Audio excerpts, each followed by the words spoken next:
Well, we can't quite get together mode going in our YouTube live stream, but this is something we're going to be talking about later on today. We also have, we've got some stuff on Microsoft lists. We're talking a little about Cortana being smart with our various communications. Shall we jump into it?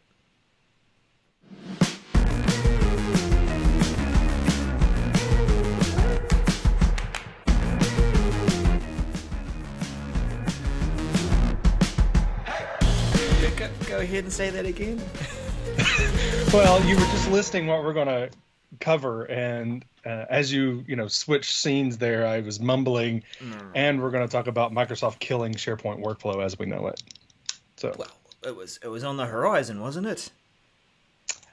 Well, we'll talk about that. Well, as soon as we're going to jump in here shortly, and we're going to discuss, was it on the horizon, and how are we being communicated with, and what we need to do. So we'll discuss that. Probably not as obvious as, hey, there's this thing called Teams and it's taken over Skype. But yeah, okay. Let's save it for the game. Save it for the game. Yeah. So hello everyone, welcome to the show. We are so excited to have you here. We are really looking forward to today's show. We have several people in the chat. That's fantastic. Good to see you, everyone. We'll be watching that. Please post your questions. We've got lots of great information here, and it's kind of all over the board as far as the spectrum of services. We have SharePoint, we have Office, we have Cortana, we have Microsoft Lists, we have it's just, and we're going to talk about some Teams stuff that was announced. So we've got a lot of things, right, Darrell? It's kind of all over the place. Yeah. Look, and I'm even going to get into a bit of the Office Pro Plus updates, because usually we dismiss that and go, updates. But I thought maybe it's a good thing to take a closer look and to have a look at a few things that might impact your user experience and improve the way that you work. Yeah. Mm-hmm. Let's get stuck into the first one. Take it away, Mr. Daniel. This is our first one, is titled Retiring SharePoint 2010 Workflows, MC217999. So first, I want to say this is a little not misleading, but it's specifically calling out SharePoint 2010 workflows, and you might look at that and go, oh, I'm in SharePoint Online, that 2010 doesn't mean anything to me. Yes, it does, and we'll talk about that in a second. But so second of all, I want to say this was announced on the Office end of support blog. Did you even know such a thing existed? I have been sort of keeping up to date with some of our favorite product group people, and there was someone who had that graveyard shift. Yeah, I didn't know that blog existed. It's the first post was in April of 2020, and it's had 4 posts. So I think it's interesting. It was highlighted. Well, we announced it on the Office end of support blog. What? Where's the feed? There it is. Anyway, so this includes SharePoint Designer workflows. So SharePoint Designer 2010 and SharePoint Designer 2013 could create these workflows called 2010 workflows. And it also includes, and when we say SharePoint Designer 2010 workflows or 2013 workflows, it's a different engine that runs 2010 workflows in 2013. 2013 required a new engine, a workflow engine, to have those run.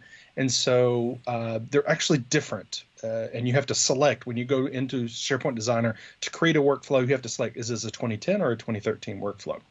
Okay, so it includes those, as well as out-of-the-box SharePoint workflows. And many people don't realize that. They go, oh, I didn't use SharePoint Designer, I'm fine. No, you're not. This includes approvals, collect feedback, collect signatures, 3-state workflow, and publishing pages workflow. So you have less than 4 months now. It's actually, 3.5 months-ish, to find all your workflows in your environment, figure out if they're being used, reconstruct them in Power Automate, test with your users, and then switch to using the new Power Automate all within 4 months, less than 4 months. I heard from another IT pro that they have thousands of these workflows in use in their environment. Now, it's a big company, but still, what are they going to do? So, and then if you think about, for those of you using SharePoint Classic sites and have information management policy settings, and I've done this for many of clients in the past, you go into a list or library and you configure the information management policy and say, created plus 300 days, kick off this workflow kind of bit to try to make sure that content is updated for contracts or whatever it is. Well, you can set retention, like I said, along with other settings. Retention, you're going to have to go in those and rethink these, because not only will those retention, you're not going to be able to kick off a Power Automate, kick off a flow in Power Automate using that. So not only are you going to have to redo your workflows, you're going to have to redo the way you do retention for your documents. If you, so the rollout, let's talk about the timing. August 1st, new tenants will, if you go in to create a new Microsoft 365 tenant, you will not have a SharePoint 2010 workflow option at all. August 1st, 2020. November 1st, all SharePoint 2010, now remember it's SharePoint 2010 designer workflows as well as those out-of-box workflows, will be unable to run, and you won't be able to create new ones. That's November 1st, 2020. Also on November 1st, 2020, SharePoint 2013 workflows will be turned off by default for new tenants. You'll have a PowerShell to be able to turn it back on, or to turn it on. I really do feel like, and everything's pointing in this direction, that this is the first step in turning SharePoint 2013 workflows off as well. I would expect that the retirement of 2013 workflows to be announced if this whole 2010 retirement goes well. So if you have a problem with only getting, well, actually less than 4 months notice for this happening, contact Microsoft today. Find the highest ranking person you know in Microsoft and tell them why it is adversely affecting you. If everyone in the world complained, I don't think they would stop this from happening, but I think they would postpone it, giving organizations more time. But it's going to have to be a lot of people screaming, to be honest. So how do you find the workflows? That's kind of the first question, and it's laid out in information that's linked in the message. Use the SharePoint Modernization Scanner, and this scanner is an app that has several options, and one of those is to find old workflows. So just want to make sure people understand, run it as an app. There are several ways that it details, you could run it this way or that way. And one of those is just use username and password. Well, it failed for me on multiple machines. So, and I reported a bug that, so run it as an app, a service app, which means there's things that are involved. This is not a power user thing. This is an IT pro admin function to use the SharePoint Modernization Scanner to do this searching. And I guess finally, and I'll take a breath and a drink of water, but there's no migration path. So there's going to be no magic button that you click and say, I want to transfer all my SharePoint 2010 approval workflows into Power Automate flows. That's not going to happen. It's a rebuild. So when I was talking about you've got less than 4 months to identify them, to not identify them, identify if they're even being used, and then recreating, testing, and all that, I meant it. You're going to have to manually go and do all of that. So I'm going to pause. While Daniel's pausing, I'm just thinking about the impacts as you've seen the tone that Daniel has taken. It is definitely an important thing, and perhaps it should have been our headline because each of those workflows essentially is an app. And if you've really bought into the SharePoint ecosystem since workflows have been around and you've started to create those, then this is why it's a big job to turn around and upgrade them and shift them to an entirely different platform. Well, and it is something you said something initially about it being announced, and we kind of knew it was happening. What we knew was, and has been notified, we've been told for a while now that we're not going to be able to utilize SharePoint Designer. Workflows will not be supported in on-prem after 2026. Oh, right. But in that same post, in that post, it talks specifically about on-prem, but most people skip over it. It was never said that these workflows would be supported in SharePoint Online until 2026. It was only on-prem, and it was kind of, it wasn't highlighted. It was just, hey, on-prem, we will support this till 2026. No timing has been announced for this to be turned off in SharePoint Online until just now. And again, you have less than 4 months notice. Yeah. So a big job to turn around and change those to to different Power Automate structures and dealing with some of the shortcomings if if you find them. Big breath, everyone. All right. Well, I'm glad you started out with that really important one, Daniel, because it probably deserves a show in itself to help people go through and look and evaluate at some of the ways that you can identify it, even demoing the tool that helps you find these flows and workflows and working your way through it. But yeah, let's keep on moving through to something not as heavy. Sorry, we'll change it. The Cortana Briefing email. This is a message. It's updated. It's a new feature, MC217997. And it's something that I've seen appear over the last few weeks as a Office 365 admin. The Cortana Briefing email will go through your mailbox, and with some intelligence, because we're talking about Cortana here, she'll take a look at some of the content, identify whether there's some tasks involved in some of your emails, look at some of the upcoming meetings that you have today, and also, as we'll see in an example here, let's go over to that screen. I don't live in this particular account all day, every day. It's not my work account, it's my MVP tenant. So there's not a lot going on there. But Cortana has found a task for me to do. Thank you, Helen Jones and Colab 365 and Global Con 3. I have a task which is to help potentially earn through referrals. But enough of that, they're not sponsoring the show.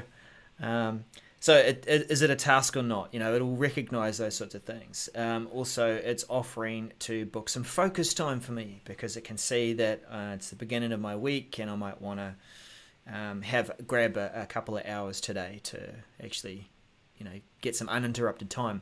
So it's those sorts of things that Cortana Briefing email will find and will introduce to you near the beginning of your day so you can get your head in the right space. Where did this message come through? It comes through at around about 8:30 my time, and I've had a look through using search, and I'm not really getting these super regularly because one of the things is it's looking for certain conditions, and it will decide whether or not to send you a briefing email. Now, because my mailbox is not really used for work, there's not a lot going on there, so you might find that these briefing emails will not appear each day. But the interesting thing about this, if I cut back to our message and our rollout, is rollout starting early August, completing end of September, and it's rolling out to user level at this stage. There's a PowerShell command for admins to run if they want to unsubscribe everyone to this service. And it, given that it is an unsubscribe command, I would say it's something you have to run repeatedly. Maybe there's nothing there quite yet to make that the default. But they delivered this email initially to Office 365 admins to give you an idea of what this looks like, and I think it's kind of helpful. Get you in the zone. Have you received it in your MVP tenant, Daniel? Do you get it anywhere useful at the moment? Like, are you an admin in your workplace? I am an admin in my workplace, but I on a different account. So in an account I actually don't check very regularly. An admin account. Right. So for my MVP tenant, I don't think I got it today. No. I'm looking at it right now. Oh, My Analytics Focus Edition. Yep. But nothing from Cortana. But nothing for Cortana.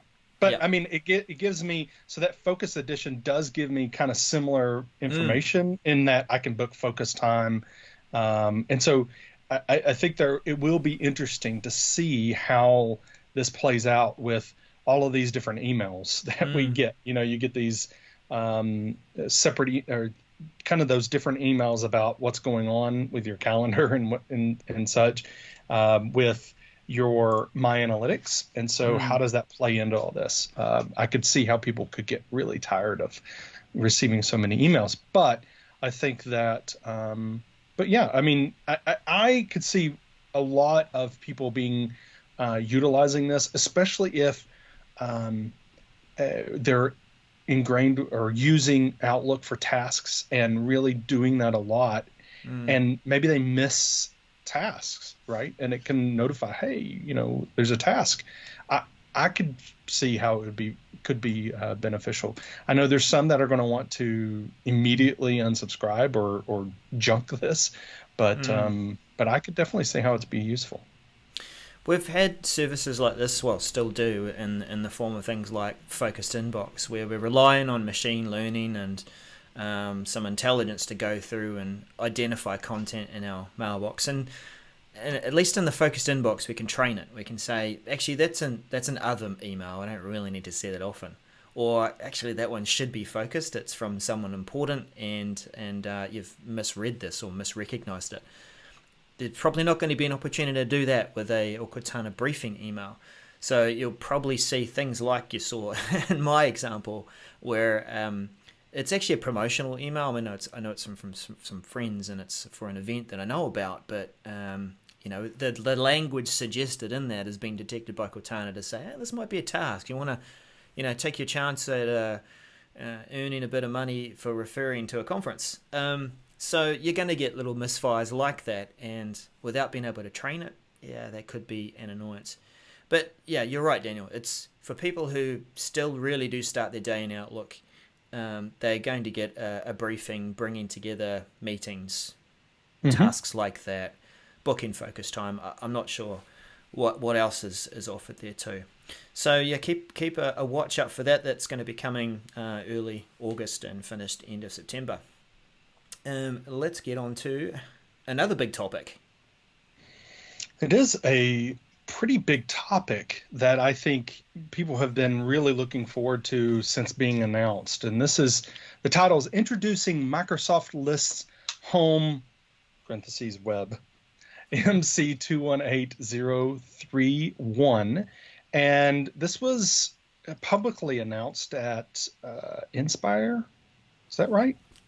Build. Inspire's on Build, now. Sorry. Inspire's coming. Yes. Build. So this is, the Microsoft's information tracking app. Smart tracking app is the way it's been kind of placed in Microsoft 365. It really is the evolution of SharePoint List, because I think a lot of people who were SharePoint people looked at this and went, what is this? We've been able to do a lot of this in SharePoint, and you're creating a whole nother. No, it's just an evolution of the SharePoint list. And in fact, you'll see that integration or that evolution play out immediately when you start using this, because this new home, and you'll see a new lists button in the app launcher. So you'll be able to see that. But what you'll see... It feels very 80s style, that logo, too, doesn't it? It kind of does, yeah, with the different colors. But what you'll see is your existing SharePoint list that you've been interacting with and been favoriting and following on your SharePoint sites show up there. And so the ones you've been frequently using, the ones you've marked, they will show up in this new home site. So it is apparent that this is SharePoint lists. But what we're getting with Microsoft List is a place for all those to come together so we can see them in one place, in addition to additional functionality and nice features. First of all is 8 new templates for lists to get you schema and formatting. So we'll get issue tracker, evaluations, new hire checklist, asset tracker, itinerary, project planning, etc. So there's 8 of them that we'll be getting right out of the gate. So we can start off a list new. You can create rules for your lists. This is one of, I think, probably the most interesting things about this for me, is that you can create rules for your, and I did quotes for everybody that's listening to the podcast. Rules for your lists. And it's really a new UI for Power Automate in this Microsoft List experience. If you're using a SharePoint list on your site, in a modern SharePoint list, you can do Power Automate, create Power flows using Power Automate all day long. Microsoft List is calling them rules, I guess. So you could basically, if you think about an Outlook rule saying, if an email comes in from so-and-so, then do this. Well, it's kind of the same thing, which is what Power Automate flows do anyway with SharePoint lists. But you create these rules to say when a new item is created, and it's a new UI of click this big old button that says when an item is created, then I want to notify, I want to send an email to so-and-so, whether it's someone who's marked in that list item. If you're assigning a list to someone, then send an email to that person. Or if it's, hey, I have a manager of this particular process that I want to send an email to get approvals for, you can do that as well. So that's probably the most interesting part about this for me, is that the kind of new UI, a different UI, and calling it rules. Microsoft Teams integration, which I think will be a fantastic integration point, is coming soon, but it's not part of this rollout. The rollout for this is targeted tenants late July, and then completed for everyone by mid-October. And there's great information about Microsoft List, including a nice demo video on post there in the information by Michaela. She does a great job showing and previewing Microsoft List. Good stuff. There's a few other training videos that people have shared, on-demand training videos, and Lists appears in some of those too. So have a look for that there, and the old Intro Zone podcast, which does a great job of explaining these sorts of technologies as well. But that's phase 1, and we'll wait patiently for phase 2, whatever that comes. Now, this is a slightly deeper dive into a message we would normally just skip over. The just dismissing and saying, look, there's been an update to Office, and that happens reasonably regularly. So this message is update to Office, Microsoft 365 Pro Plus on current channel MC218018. And the message usually doesn't say much, but all the sort of useful stuff is in the release notes, which I've always found to be very helpful. If you want to get into the detail in terms of identifying the build number and then what has arrived in the different applications. Now, if I have, I should have got this ready earlier. Let's see if I've got that there. Yes, I have. Let's see if this actually turns up. This is one that I created a little GIF to demonstrate this new feature within Outlook. Is that coming through? It is not. Oh, that's fun. Okay. Let's just put it up over Daniel's face then.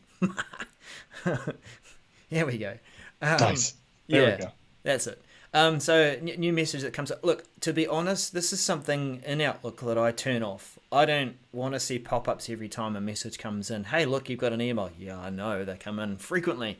But for those of you who do have it there and you like to use it somewhat like a instant messaging app and determine whether or not you should dive in there and check it out, there's a couple of new flags, or quick actions they call them, in Outlook. As you can see, delete, flag, and dismiss.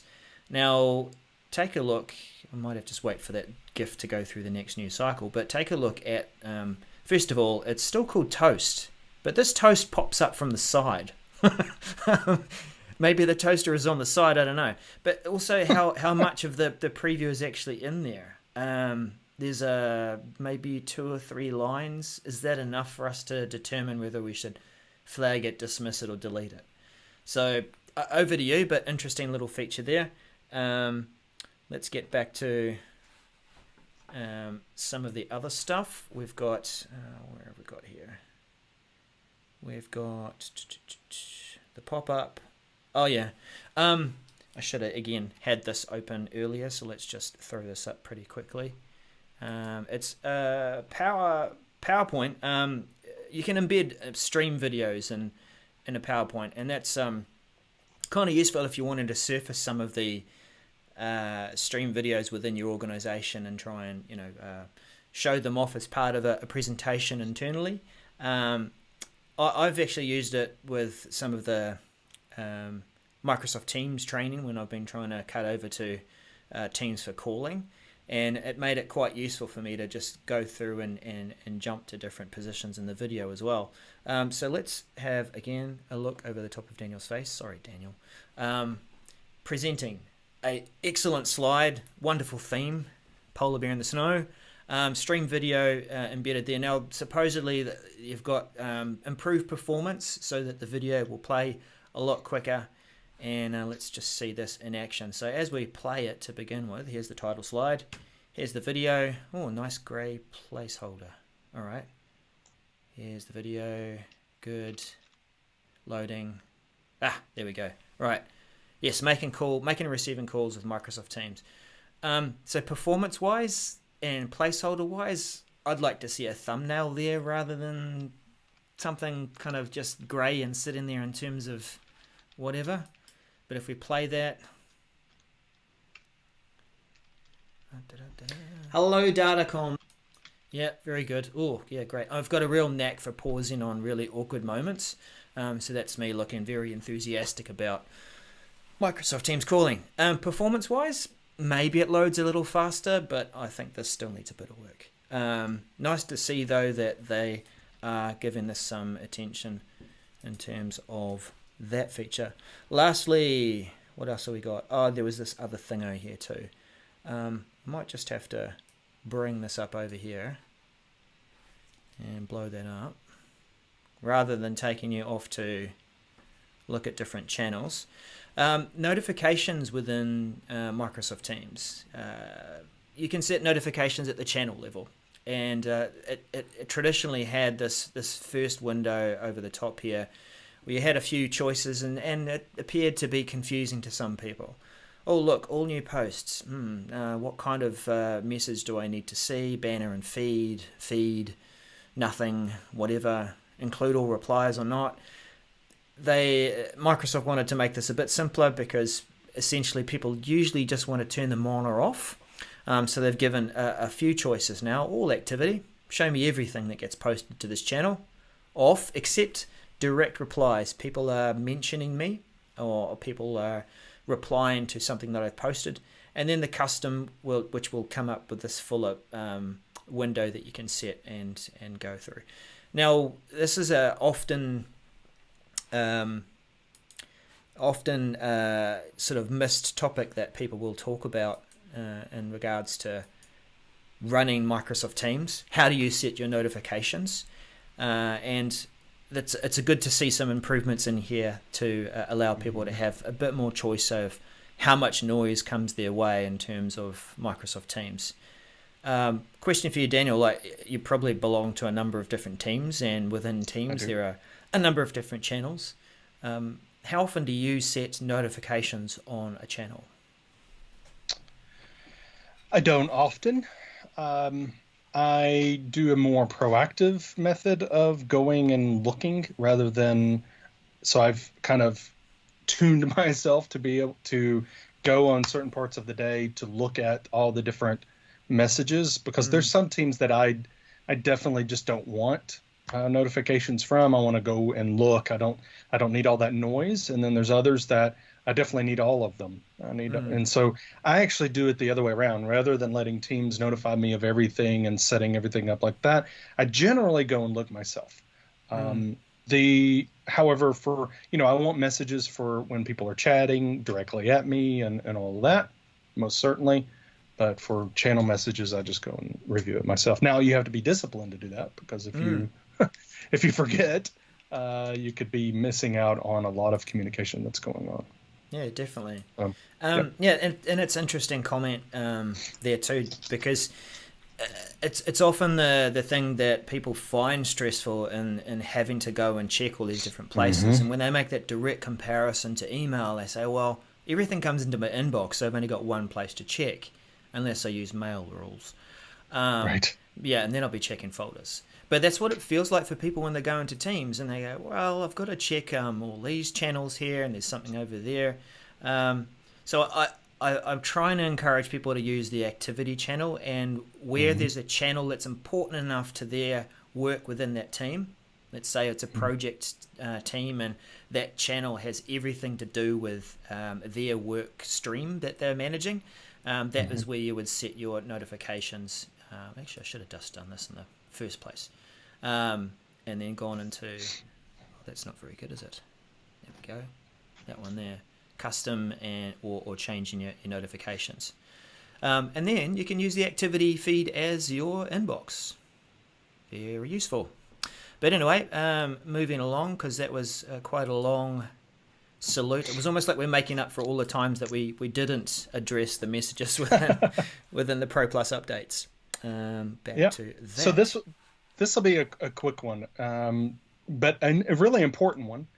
So this is required columns will now sync as read/write MC218032.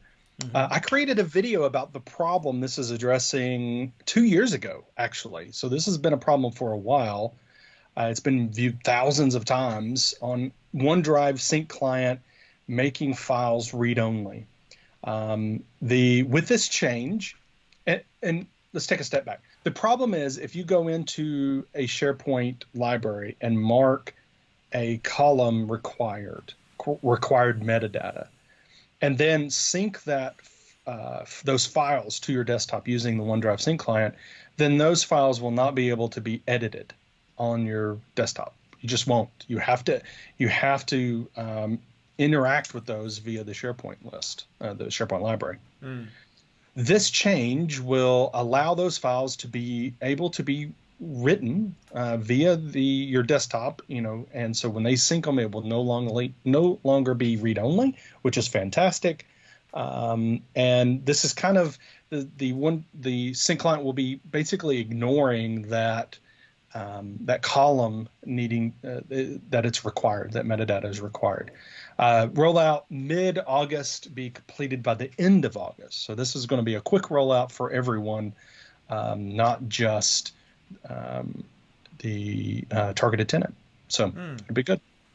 The reason I see this as a big deal, particularly with helping people start to work in the cloud, just your early not early adopters, people that are in the early experience of working within Microsoft 365.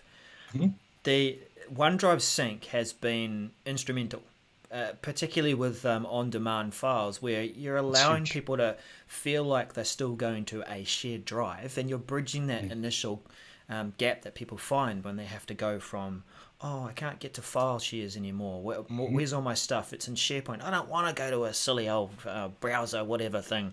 Okay, we'll just use OneDrive Sync and sync the libraries that. That's right.